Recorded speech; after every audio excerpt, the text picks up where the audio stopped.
공무원연금 개혁안은 물론 주요 민생 법안 처리도 함께 무산이 되면서 여야 모두 대응책 마련에 고심하고 있습니다. 여야는 오늘 새정치민주연합의 새 원내대표가 선출된 뒤에 사실상 원점에서 새로운 협상의 틀을 짜게 될 것으로 보입니다. 국회 연결해서 첫 소식으로 알아보겠습니다. 이승현 기자. 네, 국회 나와 있습니다. 이 공무원연금 개혁안 4월 국회 처리 약속을 했습니다만 결국 무산이 되면서 여야 모두 후속 대응책 논의에 나섰다고요?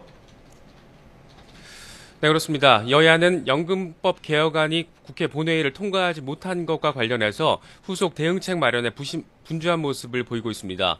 먼저 새누리당 유승민 원내대표는 지금까지 여야가 합의해온 것을 바탕으로 연금 개혁이 이루어질 수 있도록 최선의 노력을 다하겠다 이렇게 밝힌 상태입니다. 이 협상에 직접 나섰던 새누리당 소속 공무원 연금개혁 특위위원들 역시 오전 10시부터 국회에서 기자 간담회를 진행하고 있습니다. 이 자리에서 특위위원들은 연금 개혁안 처리가 무산된 데 대해서 유감의 뜻을 밝히고 조속한 법안 처리를 촉구할 예정입니다.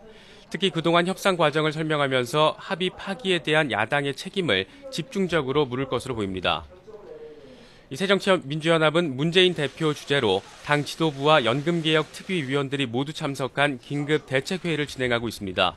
문재인 대표는 오늘 오후 새롭게 원내 지도부가 구성되면 공무원 연금 개혁과 공적연금 강화를 관철하기 위한 방안을 마련할 예정입니다. 새정치연합 역시 오늘 회의를 통해서 협상 상황을 재점검하고 새누리당의 합의 파기에 대한 책임을 물을 것으로 보입니다. 특히 국민연금 명목소득 대체율 50% 문구를 명시하는 문제를 놓고 여당을 설득하는 방안도 논의가 될 것으로 전망되고 있습니다. 100여 개에 달하는 민생법안 처리도 무산돼 여야 모두 책임론에 휩싸인 가운데 이 대책 마련에 나선 여야가 어떤 결론을 내놓을지 주목되고 있습니다. 네, 그런가 하면 오늘 새정치민주연합의 새로운 원내 지도부가 구성되죠? 네, 그렇습니다. 새정치민주연합은 오늘 오후에 새로운 원내 사령탑을 선출합니다. 원내 사령탑 선출 오후 2시부터 진행이 됐는데 모두 5명이 출사표를 던졌습니다. 이 친노 직계에서는 후보를 내지 않은 가운데 이 정세균계로 분류되는 최재성 의원, 또 손학규계 조정식 의원, 범주류로 분류되는 민평련 소속의 서른 의원, 비노의 이종걸, 김동철 의원 등이 경선에 나섰습니다. 지역적으로는 광주의 지역구를 둔 김동철 의원을 제외하고는 모두 수도권 출신입니다.